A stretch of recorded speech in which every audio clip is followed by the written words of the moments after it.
It's so hideous. It's so horrible. We didn't even know if we could make this video without having to have some type of restriction that President Donald J. Trump has actually started removing people from his administration. Yeah? So what? Would you people just get a stinking grip?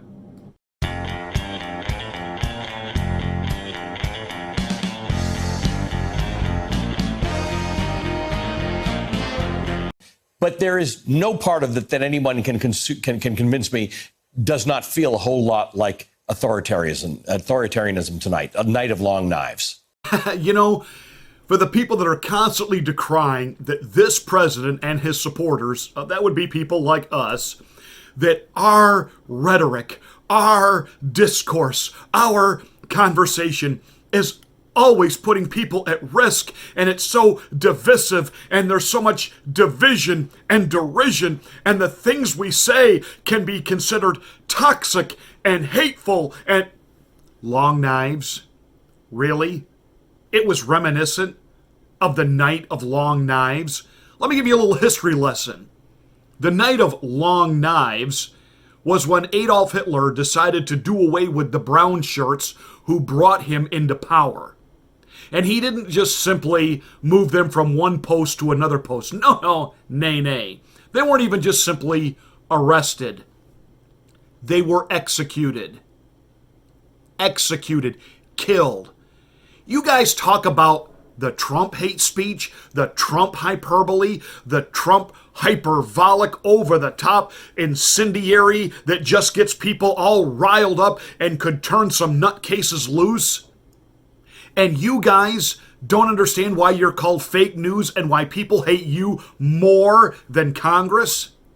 When you say these continual incendiary things against the president, that his removing Vindman, who was just a little rat weasel anyway, from the White House to another post. He didn't get fired. He didn't get executed. He didn't have his livelihood taken away. He's not sitting in a jail cell. He has not been thrown out of the country and banished. He has not had to go bankrupt in hiring defense attorneys to protect him, like General Flynn. He was simply removed from the White House.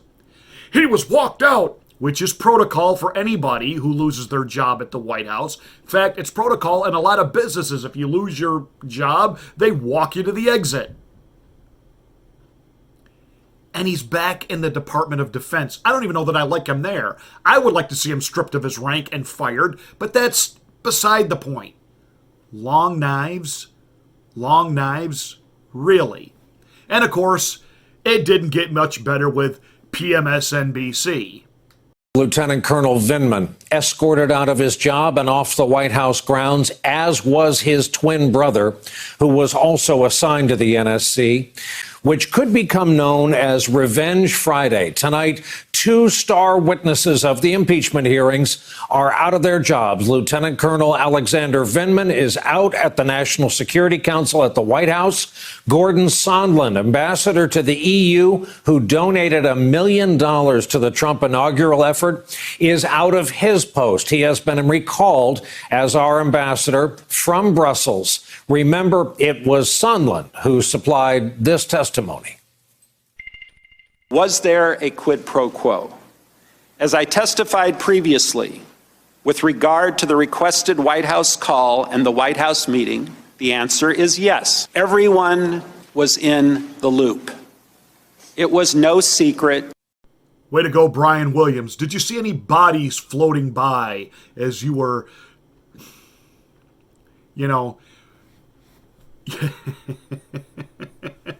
I love the carefully crafted editing there. Let's be honest. Solely said it was his understanding, his personal impression that the president wanted quid pro quo, and everybody knew it. See, this was supposedly the big star witness. Well, when he got grilled on it, he had to admit that when he directly asked the president if he wanted quid pro quo, the president said, no, I don't want anything. I just want the president of Ukraine to do the right thing on what he campaigned on, to root out corruption. Well, words to the effect, I decided to ask the president the question in an open-ended fashion because there were so many different scenarios floating around as to what was going on with Ukraine.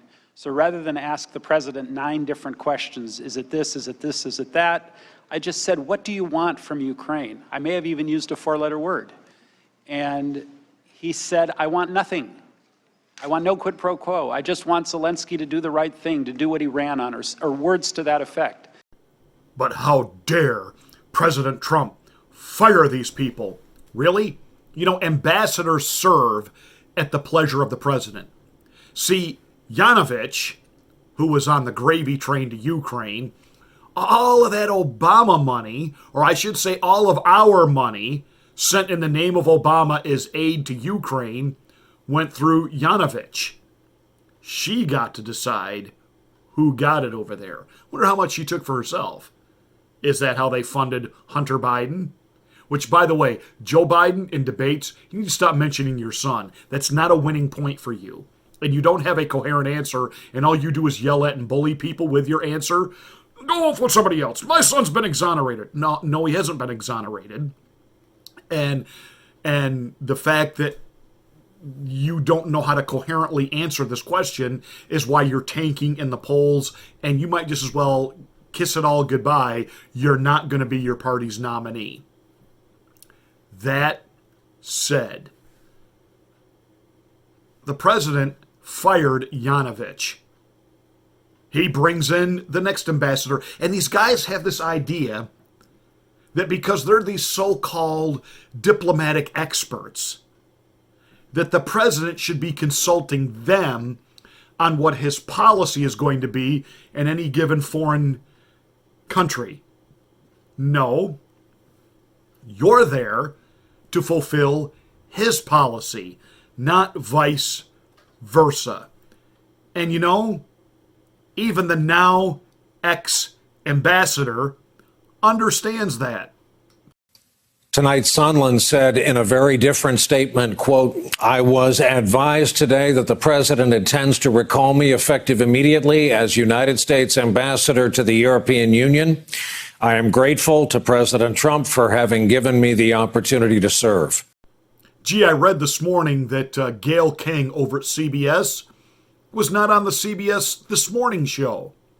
Well, you think that has something to do with the fact that she came out publicly and said nasty things against the network that pays her salary? And gee, they didn't have her on TV the next day. Well, Shazam, Batman. Are we shocked by that? I mean, let's just get real here. Only in the warped thinking of Washington, D.C., and in the lying legacy corporate corrupt mainstream media, do we think that you take somebody who is disloyal, lies, they get to keep their job? I know you want to spin this as the president is now settling scores with whistleblowers. The president was exonerated. He was found innocent. That means the so-called whistleblowers lied.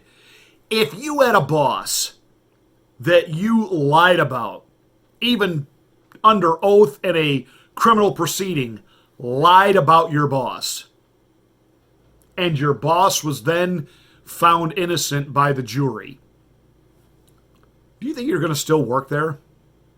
Do you think you're going to still have a job? And if the president is really this awful and vile, why do these people want to work for him? Unless they're there to be the coup. Vindman should be stripped of all of his military honor. He has no honor. He's a corrupt little weasel who insisted, call me Lieutenant Colonel instead of Sir or Mr. Well, I got news for you, Vindman. I will never call you Sir, Mr., or Lieutenant Colonel. You're a disgrace to the uniform. You're a disgrace to the flag. You're a disgrace to my nation. I have a son who's active duty military. You are a disgrace to military personnel. You are a scumbag. And so if I ever do have the displeasure of running into you somewhere, I will just simply call you vermin, because that's really what you are. Now let's get real. The Bill Clinton White House was like a revolving door of people, in and out, being fired on a whim. You know, Hillary Rotham Clinton went in and fired the entire travel office of the White House, brought in a bunch of people who didn't know what they were doing. Was that because she, wanted no real records kept of the travel that she and Bill were doing, and where and why, and was it actually official? Now, why would I think that the woman who lost 33,000 emails, had a private internet server that could never be checked or screened by the government to see what she was up to, and is not subject to any governance of the public declaration of records, why would I think that when she fired people at the White House that it was anything remotely wrong with it? Then there's Barack Obama. Let's not forget that Barack Obama used the Espionage Act 8 times to prosecute whistleblowers. I wasn't aware that Donald Trump has prosecuted any of these people. 8 times Obama used the Espionage Act, which even the liberal press in the last year of his administration finally went after him over that. That he was using it to intimidate people from coming forward. Chelsea Manning spent a full year in solitary confinement. Even the UN wrote up a statement against the Obama administration, rebuking them. By the way, mentally challenged Joe Biden, you keep referring to Donald Trump at the border putting children in cages. Nay. That was your boss who did that. I'm going to give you the benefit of the doubt that your dementia doesn't let you remember it that way. But that was your boss. And it was, again, the UN that stepped in and said, what are you doing? What are you doing? So you have Obama 8 times used the Espionage Act against whistleblowers, which is more than every previous presidential administration combined. And let's not forget that the phone records of the Associated Press were placed under subpoena by the Obama White House. Let's not forget that the Obama White House threatened jail time to a New York Times reporter. And has anyone forgotten how Eric Holder and Barack Obama weaponized the IRS to go after the media? How many media people had their phones tapped illegally? Had constant, never-ending audits being done of their personal taxes? I got audited 3 times in 2012. When I was live on the air in Florida, I was monitored every second of every show by a group called Florida for Obama. And Shazam, Batman, if I didn't get my taxes audited 3 times that year.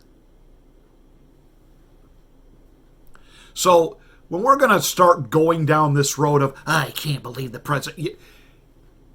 This president is actually taking a very controlled, restrained victory lap. Because I could tell you, if I were in his shoes, what I would be doing to some of these people right now. And I'm not just talking about removing them from their jobs. Some of them should be criminally prosecuted. They lied. They lied. They gave false witness. They gave false reports. They lied. So when I hear the media going into hysteria, don't want to hear it. Don't want to hear it. You don't tell the truth anyway. You don't tell the whole story. You don't tell things in context. Enough is enough. Mr. President, take your victory lap. You've earned it. Well, that's it for my Saturday rant. Thank you so much for watching. Give us a thumbs up and a great big like. Make sure that you are a subscriber to the channel and that you have checked the word all after you smack the bell to get notification of all of my rants.